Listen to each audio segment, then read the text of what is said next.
presensya mo. Kay ang tinod nga katagbawan, di halamang kanimo nakaplagan, diha sa labing dool kanimo.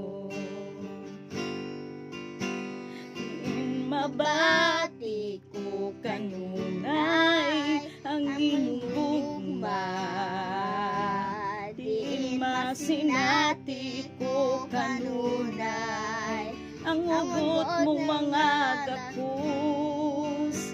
Di na naakagapahid ning mga luha ko. Dadako Diyos sa labing dool kanimo,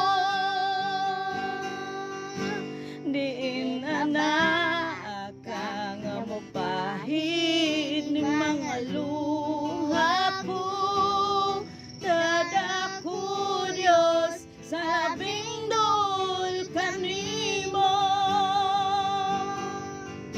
di mabati ko kanunay ang imong gugma, di masinati ko kanunay ang pagpangga mo. Di mabati ko ang tinuod nga pahulay.